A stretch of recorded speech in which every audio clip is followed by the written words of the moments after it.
ये एक इमोशनल पिता की कहानी है जिसको सुनने के बाद आपकी भी आंखों में आंसू आ जाएंगे। ये कहानी शुरू होती है अब जब मैं घर से गुस्से में बड़बड़ाते हुए निकल आया था और बस स्टैंड की तरफ आगे बढ़ने लगा। मैं मन ही मन बड़बड़ा रहा था, पता नहीं कितने पैसे छुपा के रखे हैं, लेकिन मेरे लिए एक बाइक नहीं ले सकते। अब मैं यहाँ से चला जाऊंगा और तब तक वापस नहीं आऊंगा जब तक मैं खुद के पैसों से बाइक नहीं खरीद लेता। इतना सोच ही रहा था तभी मेरे पैर में मुझे कुछ चुभने का एहसास हुआ। नीचे देखा तो समझ आया कि जल्दबाजी में पापा के जूते पहन आया हूँ। उन जूतों में कील उभरी हुई थी जो मेरे पैर में बार बार घाव किए जा रही थी, लेकिन उस समय गुस्सा अधिक था तो मैं बड़बड़ाते हुए आगे बढ़ गया। एकाएक मुझे याद आया कि मैं पापा का पर्स भी साथ ले आया हूँ। मेरे खुराफाती दिमाग में एक ख्याल आया, क्यों ना आज पापा का पर्स चेक किया जाए, जिसे आज तक उन्होंने किसी को हाथ तक नहीं लगाने दिया था। पता नहीं कौन सा खजाना छुपा है इस पर्स में जो किसी को हाथ नहीं लगाने देते थे। जब मैंने पापा का वह पुराना पर्स खोलकर देखा तो उसमें पैसे तो नहीं मिले, लेकिन पैसों की जगह पर एक डायरी रखी हुई थी। तब मैंने सोचा, ओह, तो यहाँ खजाना छुपा रखा है। मैं समझ रहा था कि यहाँ पापा ने लिखा होगा कि किससे कितने पैसे लेने हैं और किसको कितने पैसे दिए हैं, लेकिन मैं गलत था। जब मैंने उस छोटी सी डायरी का पहला पेज खोलकर देखा तो वहाँ पर जो लिखा था वह थोड़ा सीरियस कर देने वाला था। डायरी में जो लिखा था उसे पढ़ने के बाद मेरे चेहरे पर जो एक्सप्रेशन थे वह गायब हो चुके थे, क्योंकि डायरी में वैसा कुछ नहीं था जैसा मैं सोच रहा था। वहाँ पर उन पैसों का हिसाब लिखा हुआ था जो अलग अलग कामों के लिए अलग अलग लोगों से उधार लिए गए थे। उस लिस्ट में कंप्यूटर के नाम पर भी पैसे लिए गए थे। कुछ यूं लिखा था, 50,000 बेटे के कंप्यूटर के लिए।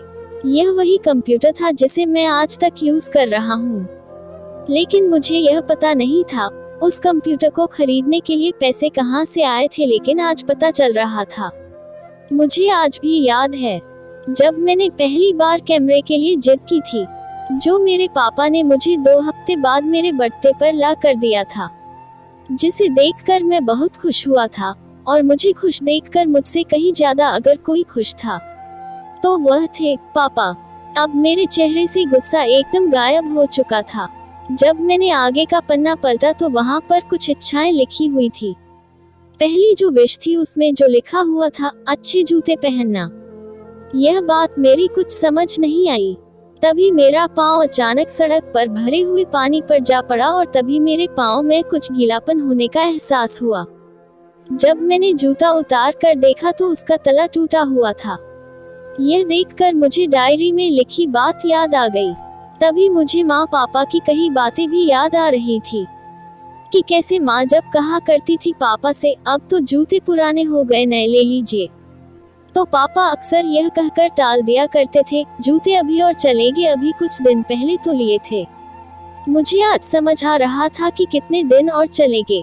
साथ ही साथ यह भी समझ आ रहा था कि पापा पर्स को क्यों छुपा कर रखते थे। तभी उस डायरी को पढ़ते हुए बस स्टैंड पर पड़ी बेंच पर आकर बैठ गया।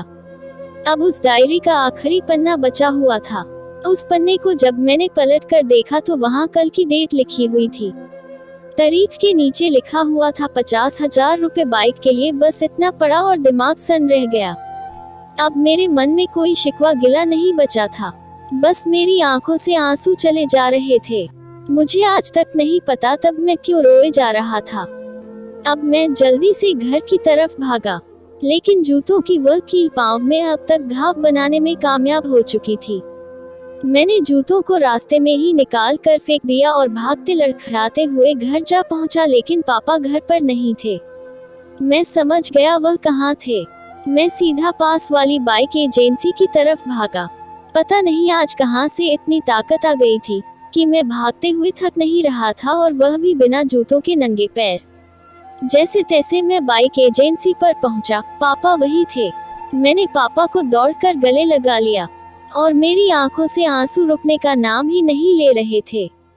पापा को समझ नहीं पा रहे थे आखिर हो क्या रहा है, मैं क्यों रो रहा हूँ। मैंने पापा से कहा, पापा मुझे मोटरसाइकिल नहीं चाहिए, आप अपने लिए जूते ले लीजिए। अब आज से मैं जो भी करूँगा अपनी मेहनत से अपने बलबूते पर पढ़कर करूँगा। दोस्तों बस इतनी सी थी ये कहानी। अगर आप लोगों को यह इमोशनल कहानी अच्छी लगी हो तो अपने पापा के लिए एक लाइक करके चैनल को सब्सक्राइब कर देना। हम आपके ऐसी ही कहानियाँ लाते रहेंगे।